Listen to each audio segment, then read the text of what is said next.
drift back in time across oceans and centuries to a still and starlit night in medieval Japan. Nestled in the hills beyond a quiet village stands a fortress of wood and stone, a Japanese castle with sweeping rooftops, high towers, and thick white walls that glow beneath the moonlight. Tonight, we follow the gentle rhythm of nighttime within its walls. Through creaking floors, whispered footsteps, flickering lanterns, and distant flute music echoing across the inner courtyards.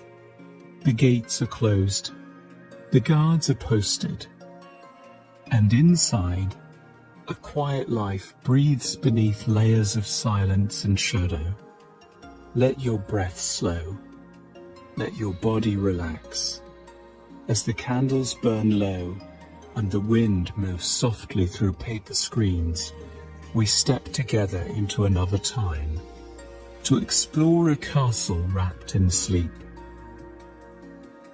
The sky has faded into deep indigo, and the final traces of sunlight retreat behind distant ridgelines. All around the castle, stillness settles like a soft mist. A gentle hush blankets the grounds, broken only by the chirp of crickets and the far-off hoot of an owl. At the castle gates, the last of the day's activity winds down. A slow-moving ox cart rolls away into the dark, wheels creaking faintly. Guards in lacquered armor stand at attention, but even their stances seem softened by nightfall. Within the outer walls, sliding paper doors close one by one. The scent of wood smoke and warm rice drifts from the kitchens, now quieting after the evening meal. Servants move in slippered steps, heads bowed, as they prepare futons and extinguish braziers. Above, high in the main tower, the lord of the castle retreats into his private quarters.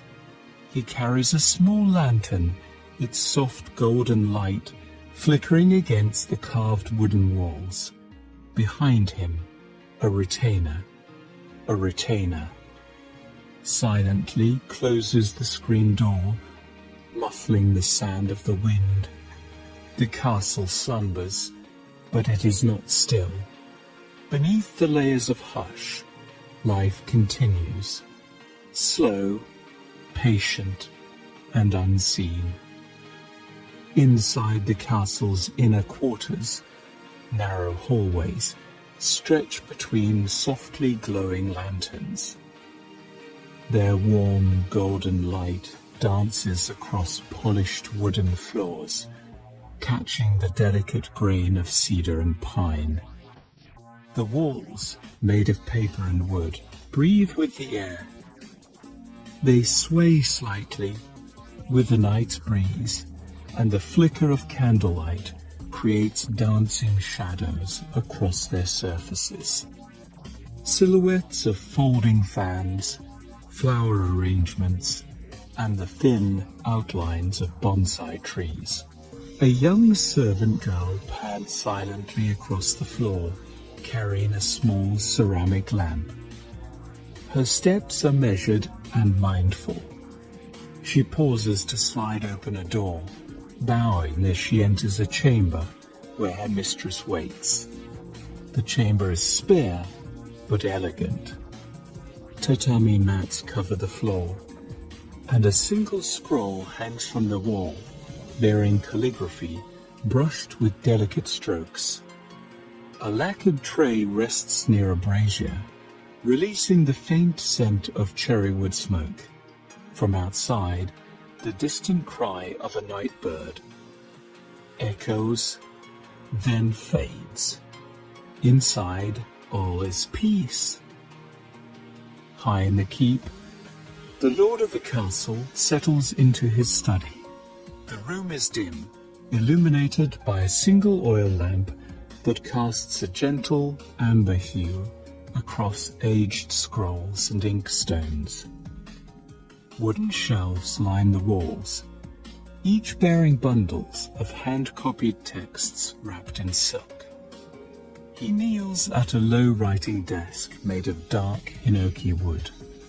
His fingers, though calloused from years of swordsmanship, now move with the delicate grace of a calligrapher. With slow, practiced strokes, he dips a fine brush into ink and continues a personal letter, its characters curved and elegant. Outside his open window, the wind sighs through pine branches. The faint trickle of water from the inner garden fountain adds rhythm to the quiet.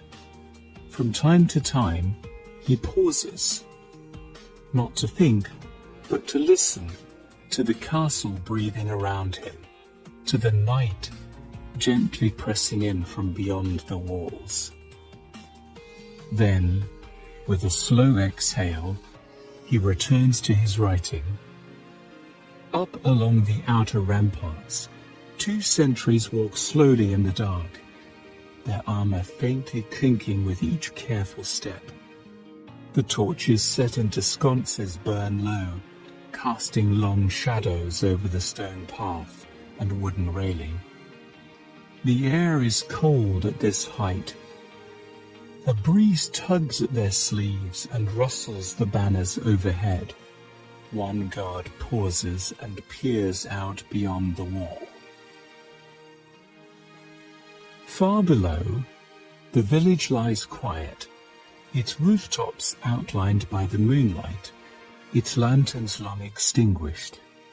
They say that the night air in the mountains is sacred, that it carries the breath of spirits and the memory of ancestors.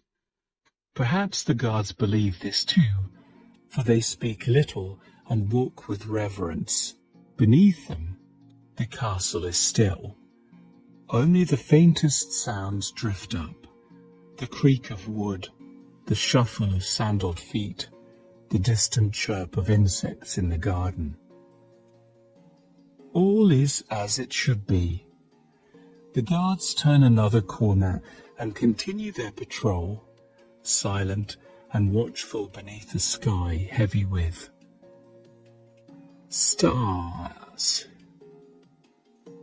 Down a quiet corridor near the eastern wing of the castle, the servants' quarters are dim and hushed. Mats have been laid, bedding unfurled, and the day's final tasks completed. Here, among the soft snores and murmured prayers, those who serve the great house find a few hours of rest. An elderly cook shifts beneath her blanket, still smelling faintly of sesame oil and charcoal. A young stable boy dreams of galloping horses and racing along the castle's perimeter. A laundress lies curled with her head resting on a folded robe. By the wall, a tiny shrine flickers with one lone candle.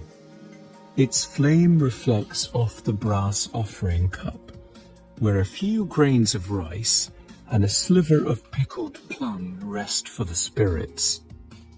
It is a quiet thank you to unseen protectors, a gesture passed down through generations. The room is simple. Woven mats, wooden beams, a faint breeze slipping beneath the floorboards, but it holds the deep peace of hard work done and duties fulfilled. Beyond the inner walls, a moonlit garden lies still. Winding stone paths snake between koi ponds, low bridges, and delicate bonsai pines. The air smells faintly of moss and night-blooming jasmine. A monk from the temple nearby passes silently along the path, wooden prayer beads in hand. He bows to the garden shrine before continuing. Every step is placed with intention, every breath drawn like a verse of poetry. In the center of the pond, the water glows beneath the moon. A koi stirs the surface with a ripple, then vanishes into the deep. The reflection of the castle's tower quivers briefly on the ripples, then stills again. The garden is not meant for daytime splendor. It is built for contemplation under the stars, for quiet steps, whispered prayers, and the soft rustle of bamboo in the wind. Tonight, it listens. From the edge of the great hall, the quiet strains of a bamboo flute float through the night. Seated beneath an open eave, a court musician plays alone, eyes closed, fingers moving gently over the polished wood of his shakuhachi. The melody is not one meant for ceremony, nor one of strict formality. It is personal, a soft, wandering tune that rises and falls like the breeze itself. Notes drift across the courtyard and blend into the rustling of leaves, as if the castle is humming in its sleep. Nearby, a koto, a long, stringed instrument, rests untouched, its lacquered body gleaming faintly. Another musician, perhaps a young apprentice, sits beside it, simply listening. Her hands rest quietly on her lap, and her breath follows the rhythm of the flute. The music is not a performance, but a prayer, an offering to the silence of the night and to the old stones of the castle that have heard such songs for centuries. As night wanes, the stars begin to pale, and a soft grey seeps into the sky above the eastern hills. The silence that has blanketed the castle starts to shift. It is not broken, but stirred, like a sleeping body gently stretching before waking. In the kitchen, the earliest risers stir the coals. A soft clang of pots echoes faintly. In the servants' quarters, futons are folded and robes adjusted. Sleepy eyes blink in the flickering candlelight. On the outer walls, a fresh pair of guards take their positions, bowing in greeting to the pair they relieve. The wind feels colder now, not with the chill of midnight, but with the promise of morning dew. Inside the main tower, the Lord finishes a final line of his scroll and seals it with care. He rises, adjusts his robe, and walks to the veranda to watch the first hints of dawn color the far edges of the horizon. The castle, having breathed slowly through the night, now inhales a little deeper. Its people begin to move again. The light returns, not suddenly, but gently, like a curtain rising on another day. The sun crests the ridgeline, its first rays spilling like honey across the castle's tiled roofs. Shadows retreat slowly, and dew glistens on every leaf and stone. The castle, so still just moments ago, now breathes with renewed purpose.